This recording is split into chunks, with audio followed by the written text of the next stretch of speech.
March 24, 1603. Richmond Palace slumbered under a moonless sky while death crept through its gilded corridors. The woman who had defied kings and empires lay cold upon velvet cushions, her flame-red wig askew, revealing patches of silver stubble that no subject had ever witnessed. In the chamber next door, Robert Cecil's quill scratched feverishly, not drafting proclamations of succession, but rather a list of names that would need to disappear before sunrise. 6 men moved through the darkness like shadows given substance, their boots silent against ancient stone. Each carried the weight of treason in his heart, knowing that what they were about to do would damn their souls for eternity. The lead coffin waiting in the courtyard had been forged not by royal craftsmen, but by a blacksmith who would be found floating in the Thames before week's end.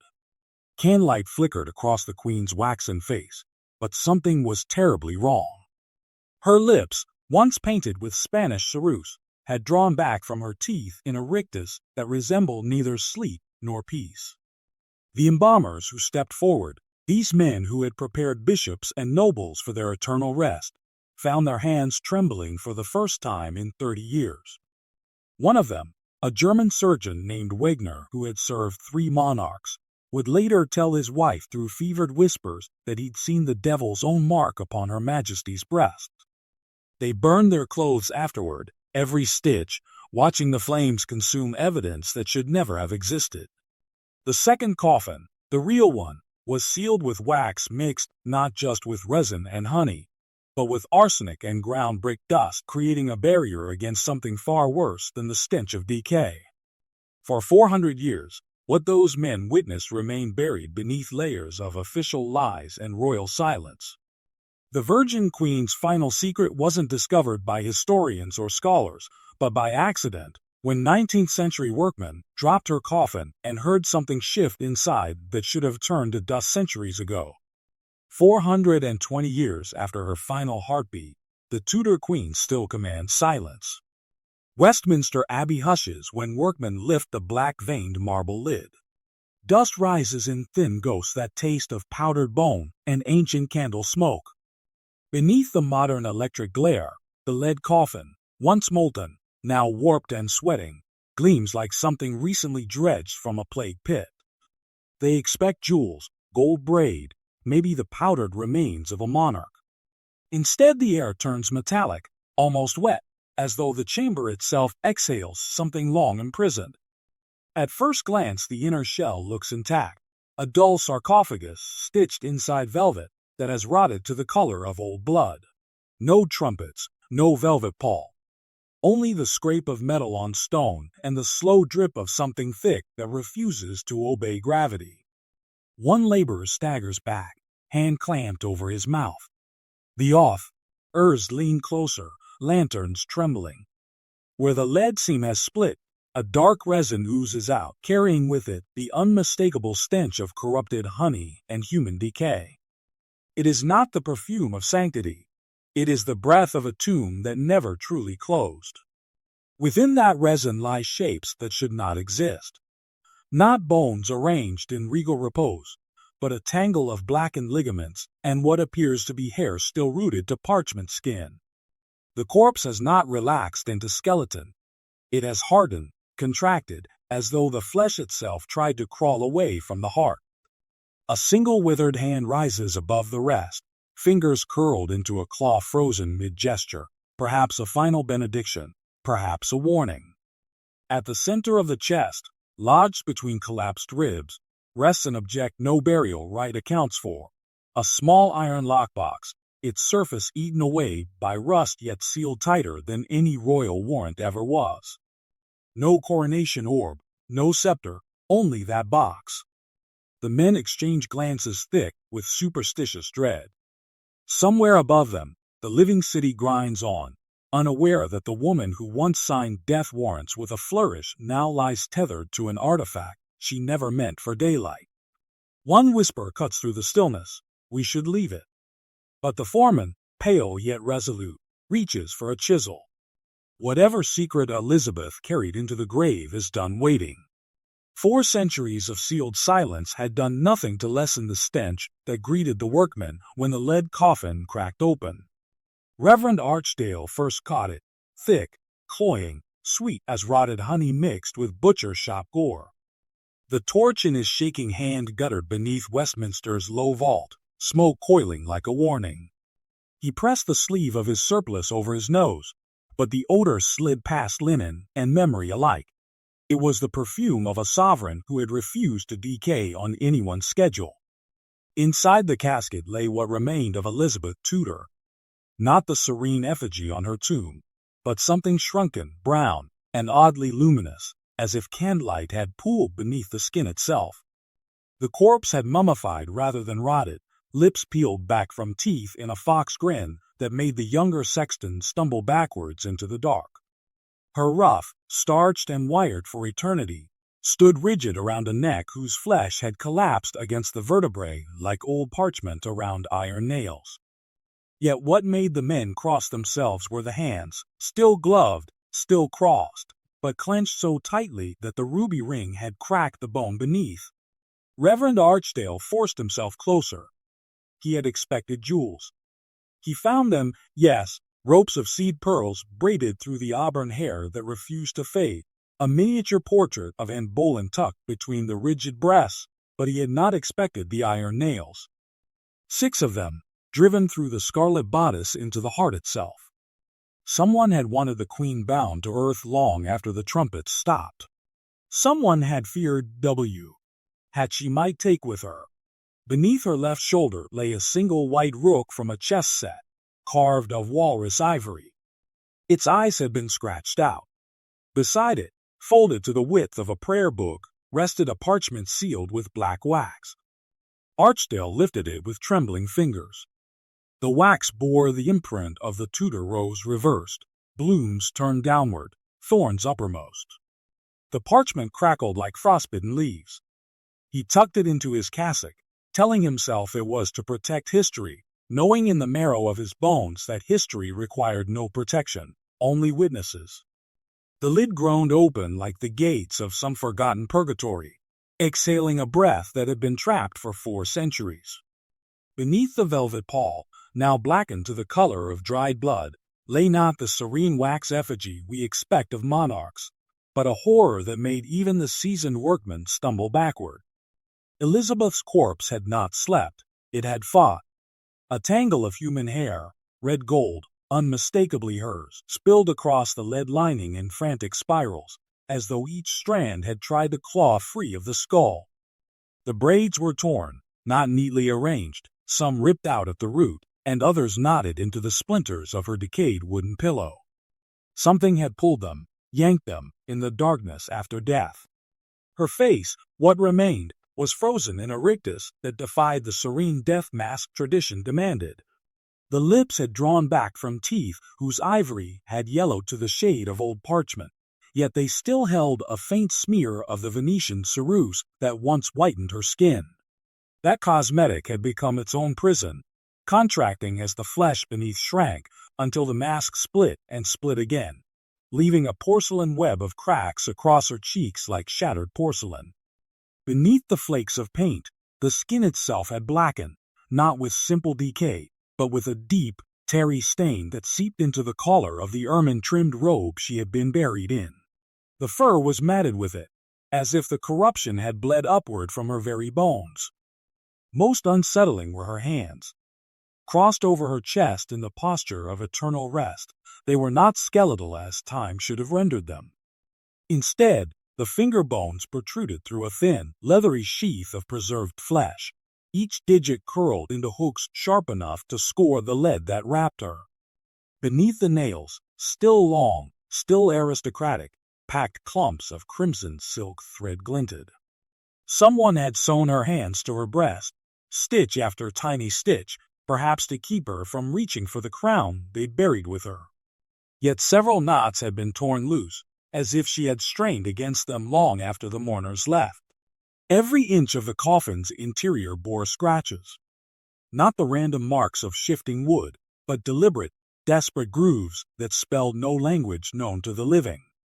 The surviving witnesses swore the lead itself bore impressions of fingernails, driven deep enough to leave half-moon crescents that caught the torchlight like a grim constellation. 4 centuries of silence had sealed her secrets beneath layers of lead and velvet, but when the workman's crowbar finally cracked the outer shell of the oak coffin, the air itself seemed to buckle. A breath, not sweet, not stale, slipped out like the last gasp of a prisoner who had waited since 1603 and finally given up hope. The first lamplight revealed a horror no elegy had prepared them for. Elizabeth's face, once painted into immortality by Hilliard and Gierertz, had surrendered to an inky bloom. The skin, once compared to alabaster, now glistened a bruised violet where the embalming fluids had pooled and fermented. Wax had been poured between her lips to keep the royal mouth from gaping open.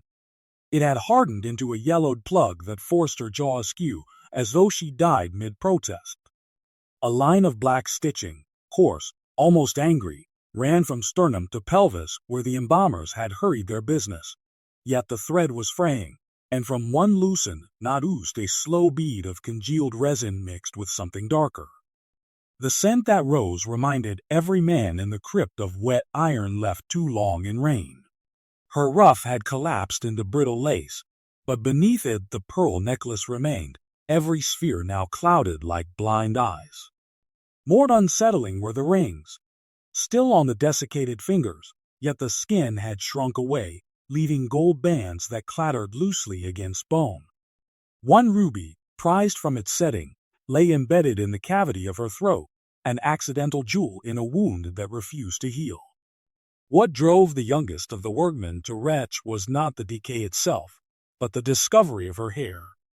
The famous Tudor red, once rippling in jeweled nets, had continued growing after death, fed by the same chemicals that corrupted her flesh. It spread across the satin pillow in a coppery web, matted with the same dark fluid that seeped from her seams, as though the queen's last rebellion was to weave a shroud of her own making. In that suffocating vault they realized the embalmers had done their work too well. Instead of granting her dignity, they had preserved her anguish. Time had not erased Elizabeth. It had distilled her, every fear, every sleepless night, every silent scream, into this single, terrible tableau. The velvet that once cradled the crown has rotted into black lace, eaten by centuries of London damp. What remains is a skull polished to ivory, jaw fallen open, as though still protesting the silence imposed by death. Time has bleached away all softness. Every portrait that once flattered a living woman collapses into this single, hollow sphere. Empty sockets stare upward through the lid we cracked, twin pits drinking the torchlight, while the rest of her royal glory lies in pieces around the spine. Around the brittle collarbone, the burial chemise has fused into the bone itself. Silk threads and skin have married in slow decay, creating a parchum, in thin sheath tattooed with the faint script of veins long dried. Each rib stands exposed, a cage that once imprisoned a heart said to beat only for England. Now it beats for nothing. The cartilage has melted into brown glue, dripping like wax between the bars. Lower still, the hands are gone. No rings, no scepter, only 2 jagged stumps where carpenters of eternity once fitted wooden replacements. Those carved substitutes rotted first, leaving behind iron nails, rusted the color of dried blood. They jut from the wrist bones like accusations. Somewhere in the black soil beneath the coffin floor, the false ivory fingers with their Tudor roses dissolved into mulch, taking every promise of eternal memory with them. The pelvis is split along the same fault line where the surgeons of 1603 probed for signs of the Virgin Queen's secret pregnancy. Their knives left scratches across bone, tiny runes spelling out every rumor that ever chased Elizabeth through torch-lit corridors.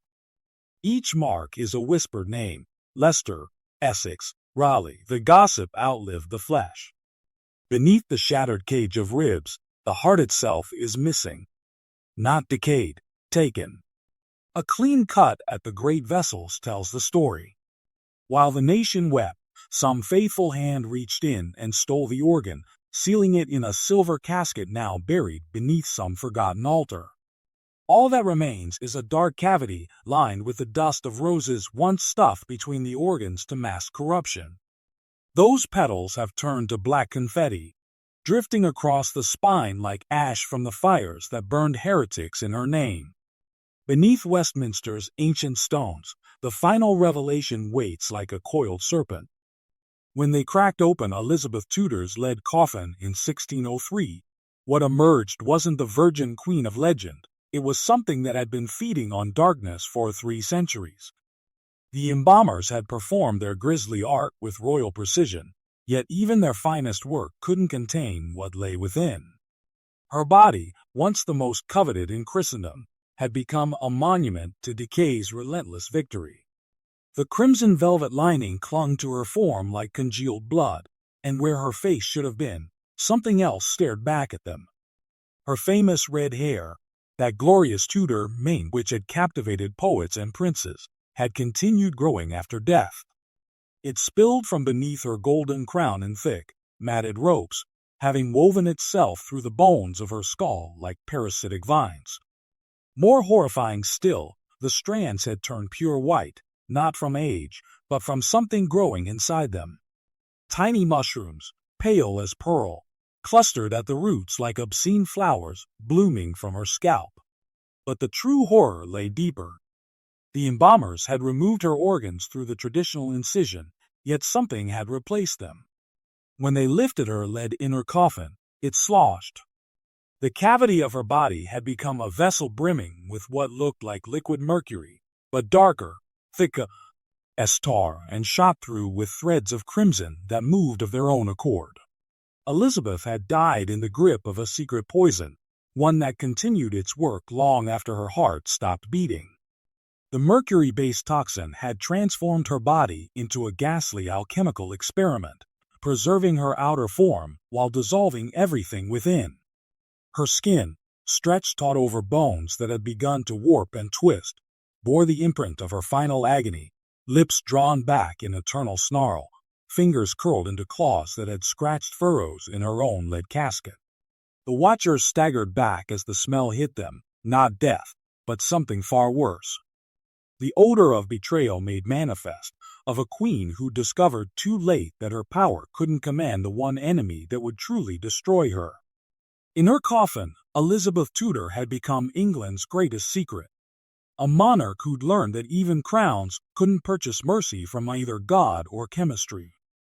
The weight of centuries presses down like the lead that once encased England's greatest monarch. 421 years after that March night, the truth Elizabeth carried to her grave no longer threatens the crown she forged from blood and iron. The woman who transformed herself into Gloriana, who made her body a sacred vessel for England's destiny, understood that some truths must die with their keeper. Her final degradation, hidden beneath layers of velvet and wax and arsenic-sealed lead, wasn't merely the ravages of death, it was the price of power itself. Every ruler wears a mask. Elizabeth simply outlasted her flesh by centuries. The embalmer's horror, the workman's terror, the commissioner's shock, these weren't reactions to death's indignities, but to the revelation that even the Virgin Queen couldn't transcend mortality's cruel democracy. The arsenic in her seals, the brick dust in her wax, the perpetual candlelight of her tomb, these weren't mere funeral rites, but desperate attempts to preserve the myth that had kept England whole. History hasn't been kind to her final secret. Yet perhaps the greatest mercy isn't forgetting, but understanding. The decay they found, the corruption they concealed, speaks to something more profound than scandal. It testifies to a woman who paid the ultimate price for choosing her country over every human comfort, every natural desire, every personal dignity. Tonight's revelation doesn't diminish her legacy, it completes it. The Virgin Queen's greatest victory wasn't defeating the Spanish Armada or founding an empire.